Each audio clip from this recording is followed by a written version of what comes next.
Vào ngày mùng 5 Tết Nguyên đán, Đàm Tùng Vận chính thức khai trương, diện bộ gấm vàng lấp lánh và ánh đèn neon rực rỡ. Cô đã nâng tầm bộ trang phục, chào đón thần tài lên một đẳng cấp sang trọng. Giữa những con phố rực rỡ ánh đèn neon, Đàm Tùng Vận trong bộ sườn xám thêu chỉ vàng đã thể hiện vẻ đẹp hiện đại của vị thần tài lộc. Với ý tưởng độc đáo, hai thiếu nữ mặc gấm vàng dạo bước trên con phố nhộn nhịp, cô đã biến những phong tục dân gian truyền thống thành sự kết nối cảm xúc với người hâm mộ. Dữ liệu chứng minh chiến dịch quảng bá Tết Nguyên đán này đã thành công trong việc tiếp cận một lượng khán giả rộng lớn hơn. Ngày mùng 5 Tết Nguyên đán theo truyền thống là ngày tốt lành để đón ngũ tài. Nhiều người nổi tiếng cũng nhân cơ hội này để tung ra các sản phẩm quảng bá và gửi lời chúc mừng năm mới đến người hâm mộ. Studio của Đàm Tùng Vận đã phát hành một bộ ảnh vào ngày này với chủ đề ánh đèn neon soi đường, tài lộc tràn ngập ngõ hẻm, tạo nên một điểm nhấn độc đáo bằng sự kết hợp giữa phong tục dân gian truyền thống và thẩm mỹ hiện đại. Một vải gấm và thêu chỉ vàng che giấu sự giàu có, trong khi sườn xám cổ điển lại toát lên vẻ duyên dáng. Trong buổi chụp ảnh này, Đàm Tùng Vận diện một chiếc sườn xám không tay màu vàng. Những họa tiết thêu tinh tế trên vải hiện lên dưới ánh đèn, thể hiện hoàn hảo ý nghĩa may mắn của màu vàng trong việc đón chào thần tài, đồng thời vẫn giữ được vẻ thanh lịch của trang phục truyền thống phương Đông. Phần cổ cao tôn lên vẻ đẹp của cô, và những đường cắt may gọn gàng làm nổi bật vóc dáng. Kết hợp với đôi bông tai tinh tế và kiểu tóc búi cao, cô tạo nên sự cân bằng hoàn hảo giữa vẻ duyên dáng trẻ trung và sự sang trọng. Khác với sắc đỏ rực rỡ của trang phục truyền thống ngày Tết Nguyên đán, bộ ảnh này sử dụng những con phố rực rỡ ánh đèn neon làm bối cảnh, với ánh đèn xanh tím tạo nên sự tương phản màu sắc mạnh mẽ với chiếc váy vàng, khiến trang phục truyền thống trở nên ấn tượng hơn về mặt thị giác trong bối cảnh hiện đại, đồng thời khéo léo thể hiện khẩu hiệu giàu có tràn ngập ngõ hẻm.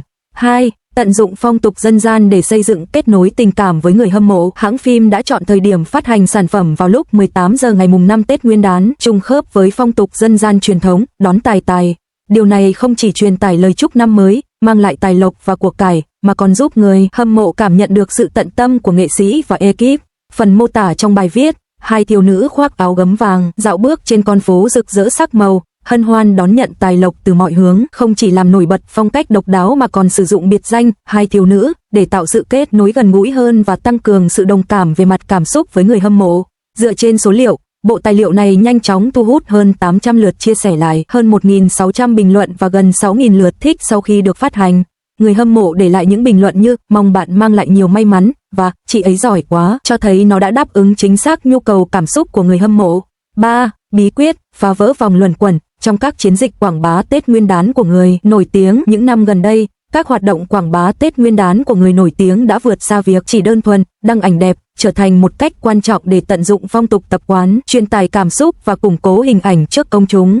Sự thành công của các hoạt động quảng bá của Đàm Tùng Vận cũng khẳng định một số nguyên tắc quan trọng. 1. Sự nhất quán về chủ đề, tuân thủ chặt chẽ phong tục dân gian cốt lõi, chào đón thần tài, thiết kế và nội dung quảng cáo phản ánh lẫn nhau, tránh lối tiếp thị, bán hàng trực tiếp, vô nghĩa. 2. Nâng tầm thẩm mỹ, thoát khỏi khuôn khổ cứng nhắc của trang phục Tết Nguyên đán truyền thống. Sự kết hợp giữa ánh đèn neon và váy vàng tạo nên một cảm giác mới mẻ, không chỉ giữ được không khí lễ hội mà còn đáp ứng thị hiếu thẩm mỹ của giới trẻ. 3. Sự cộng hưởng về mặt cảm xúc, sử dụng biệt danh thân thiện và lối viết mang tính chúc phúc để người hâm mộ cảm thấy được trân trọng, thay vì chỉ đơn thuần là phân phối vật chất. Từ giải nữ diễn viên xuất sắc nhất kép của Dương Mịch đến màn hóa trang Angela của Bạch Lộc và áo gấm vàng chào đón thần tài của Đàm Tùng Vận, cốt lõi của việc quảng bá hình ảnh người nổi tiếng luôn là tạo được sự đồng cảm với khán giả, vừa tận dụng các chủ đề đang thịnh hành vừa duy trì phong cách riêng để nổi bật giữa vô số các nội dung quảng bá Tết Nguyên đán. Bộ ảnh này được công bố vào ngày mùng 5 Tết Nguyên đán không chỉ là món quà bất ngờ năm mới dành cho người hâm mộ của Đàm Tùng Vận mà còn là một ví dụ thành công về quảng bá giải trí. Nó chứng minh rằng phong tục dân gian truyền thống không hề mâu thuẫn với thẩm mỹ hiện đại, chỉ cần tìm được phương tiện thể hiện phù hợp, các biểu tượng văn hóa có thể được hồi sinh.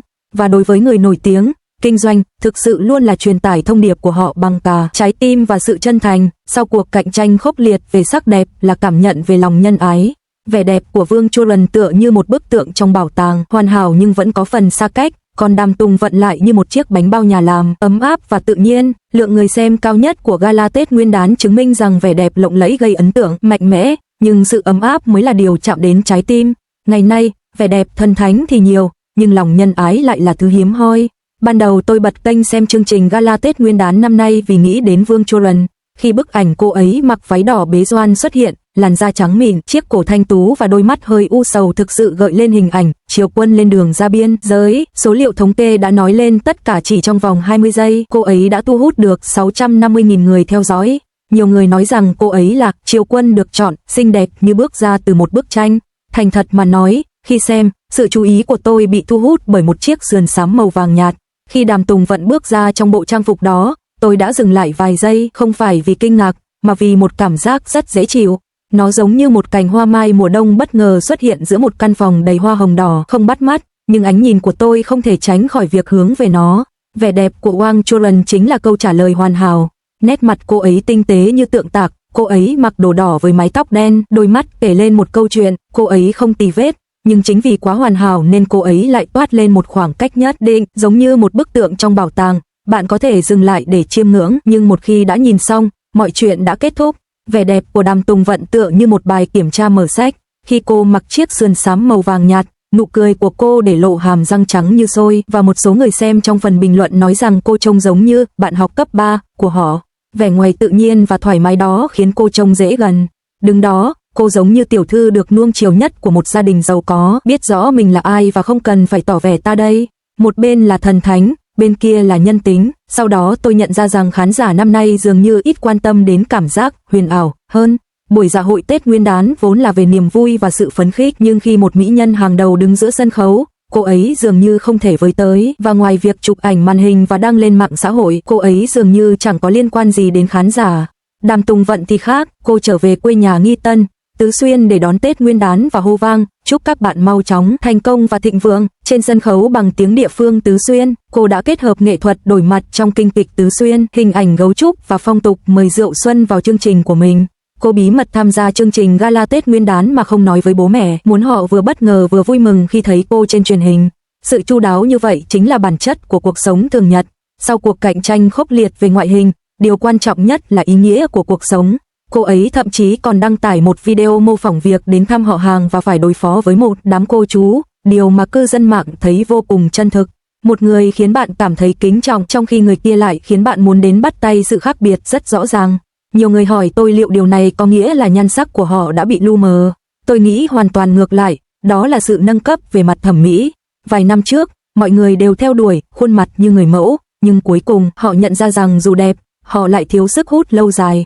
Lấy Gaunaza làm ví dụ, cô ấy đẹp đến kinh ngạc, như thể bước ra từ một tạp chí, nhưng khi diễn xuất, đôi mắt của cô ấy dường như trống rỗng, dẫn đến những lời nhận xét rằng cô ấy trông như một khúc gỗ.